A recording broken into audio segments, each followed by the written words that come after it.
Hello guys আমি এতিয়া ওলাইছো গাঁৱে ভুৱে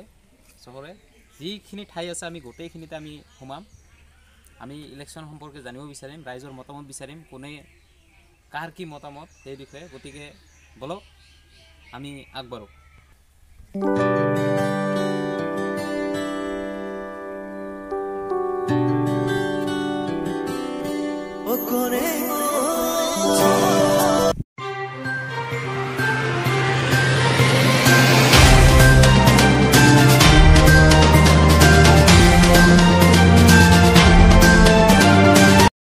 তেওঁলোকে উন্নয়নৰ কথা কয় কাৰণ তেওঁলোকে ভাবে উন্নয়নৰ ভুৱা শ্লোগানেৰে মহাচন্ন কৰিব পাৰি গৰীব জনতাৰ সমষ্টিত যিকেইজন প্ৰতিনিধিত্ব কৰিবলৈ ওলাইছে তেখেতসকলৰ ভিতৰত আপুনি কাক বিচাৰে আমি হীৰা হৰণীয়াক বিচাৰো হীৰা হৰণীয়াক গতিকে আপুনি হীৰা হৰণীয়াক কিয় বিচাৰে তেওঁ আমাৰ কাম কৰিছে তেওঁ নহলে আমাৰ ইয়াত অসুবিধা হ'ল হয় আচ্ছা তেখেত থাকিলে আপোনাৰ হিচাপে মানে ইয়াতে ভাল হ'ব বুলি ভাবে আচ্ছা আৰু তেখেত যদি কোনোবাকে মানে যদি হাৰি যায় তেতিয়াহ'লে কি হ'ব হাৰি গ'লেতো এটা আৰু আমাৰ তো ক'ব লগা কিছু নাই তেনেহ'লে মানে আপুনি এনেকুৱা অনুভৱ কৰে যে তেখেত হাৰিলে মনৰ পৰা দুখ পাব দুখ পাম ঠিক আছে ভাল লাগিল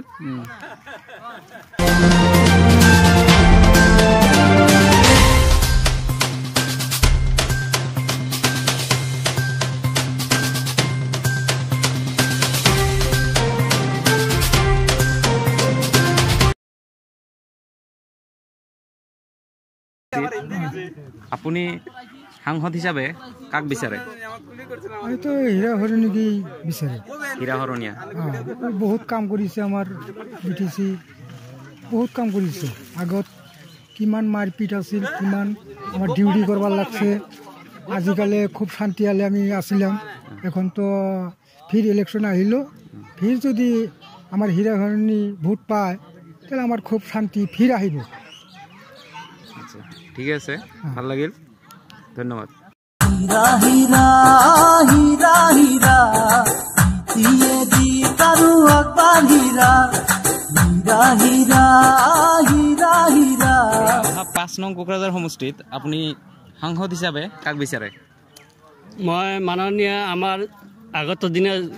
যি হীৰা হৰণী আছিলে মই সিহঁতকে সাপোৰ্ট কৰোঁ আৰু সিহঁত যদি হয় তেনেহ'লে আমাৰ বিটিআইটিৰ সকলো কাম উন্নয়নত আগবাঢ়িব আমাৰ জনগণৰ কল্যাণ হ'ব এই আমি সেইটো কামনা কৰোঁ আৰু একমতে সিহঁতে গোটাইখিনি মানুহ একজোট হৈ বৰবদৰে লগতে একলগত ভোট দিলে আমাৰ জয়যুক্ত কৰিলে সেই কামখন সফল হ'ব কোকৰাঝাৰ সমষ্টিত যিকেইজন সাংসদে মানে প্ৰতিনিধিত্ব কৰিব বিচাৰিছে তেখেতসকলৰ ভিতৰত আপোনাৰ ওচৰত মানে কোনজন প্ৰাৰ্থী মানে বেছি ভাল হ'ব বুলি ভাবে না মোৰ কথা হৈ গ'ল কি যদি আমি যোনটো আমি যাক ভাল পাওঁ এটা নাম কোৱাটো ঠিক নহয় কাৰণ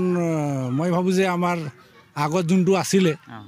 সেনেকৈ তাকে মই ভাল পাওঁ এই নতুন পাৰ্টিক মই ভাল নাপাওঁ বা আগত তাৰ পুৰণা পাৰ্টিকো মই ভাল নাপাওঁ আচ্ছা এতিয়া মোক লাগে কি আমাক যোনে ভালকৈ চলাই নিব আৰু চলাই আছিল আমি তাকেই মানি ল'ম কৰি ল'ম বুলি ভাবিছোঁ আপুনি সাংসদ হিচাপে আগৰ প্ৰাৰ্থীকে বিচাৰিছে হয় কিহৰ কাৰণে আমি যিহেতু শান্তিত আছোঁ আগতে আপোনালোকে চাব পাৰে যে আমি ইমান কষ্টত ৰাতি নিশা শুই জংঘলত কটাবলগীয়া হৈছিলে সেইটো আপোনালোকে জানে নাই মই সেইটো গম নাপাওঁ কিন্তু আমি যে জানো আমি যিমান কষ্টত কাটিছিলোঁ কিন্তু আমাৰ যোনজন সাংসদ এতিয়া আছে সেই তাক লৈ আমি যোনটো শান্তিত আছোঁ আমি এইটো শান্তিয়ে বিচাৰোঁ বেলেগ আৰু ক'বলৈ একো নাই ধন্যবাদ দিছোঁ খুৰা অহা 5 নং কোকৰাঝাৰ সমষ্টিত যিকেইজন প্ৰতিনিধিয়ে মানে প্ৰতিনিধিত্ব কৰিব বিচাৰিছে তেখেতসকলৰ ভিতৰত আপুনি কাক বিচাৰে এটা আমি নকওঁ নক'ব এইটো চিক্ৰেট ৰাখিব বিচাৰিছে হীৰাক বিচাৰিছে হীৰাক কিয় বিচাৰিছে তেওঁৰ কামবিলাক ভাল তেখেত আমি শান্তিপূৰ্ণভাৱে বসবাস কৰিব পাৰিম এইকাৰণে আপোনালোকে হীৰাকে বিচাৰিছে আপুনি এই বিষয়ে কিবা ক'ব নেকি আৰু অলপ মন্তব্য দিয়ক আৰু মেদিয়াই ভাল তাৰমানে আমি এই কোনোবাদে শত্ৰু নহওঁ হা অহা 5 নং কোকৰাঝাৰ সমষ্টিত আপুনি কোনজন প্ৰাৰ্থীক মানে ভাল হ'ব বুলি প্ৰাৰ্থী ভাবে? মানে প্ৰাৰ্থীটো চবেই ভাল, কিন্তু আমাৰ মুছলিম বা অবড়ো জাতিক সুৰক্ষা দিয়াৰ বাবে হয়তো মাটি জমি মেদিনেদে খাচ হৈ থাকে, এইবিলাক কাম যিয়ে কৰিব তাকে আমি দিম, বুজিছে। আমাৰ প্ৰব্লেমটো 1 নম্বৰ মাটিৰ। মাটি যদি নহয় তেনেহ'লে আমি কেনেকৈ দেশত বসবাস কৰিম? এইটোৱে মানে আমি যিজনে মানে এনেকুৱা এটা প্ৰতিশ্ৰুতি ল'ব তাক আমি দিম, হ'ব। তেওঁলোকে উন্নয়নৰ কথা কয়, কাৰণ তেওঁলোকে ভাবে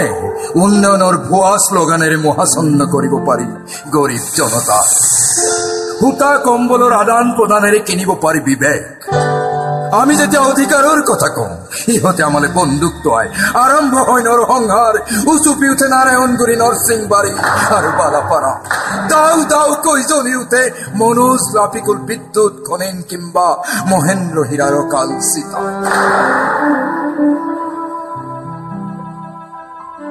কলিজা ফাটি ওলাই আহে এজাক ছিন্নমূল মানুহৰ কৰুণ গাথা। জ্বলি উঠে গোসাইগাঁও, চুৰমাৰ হয় কোনোবা বুঢ়া ফুলমতীৰ সপোনৰ ঘৰ। আৰু তেতিয়াই দিল্লীৰ মছনত কপাই গৰজি উঠে হীৰা হৰণীয়া।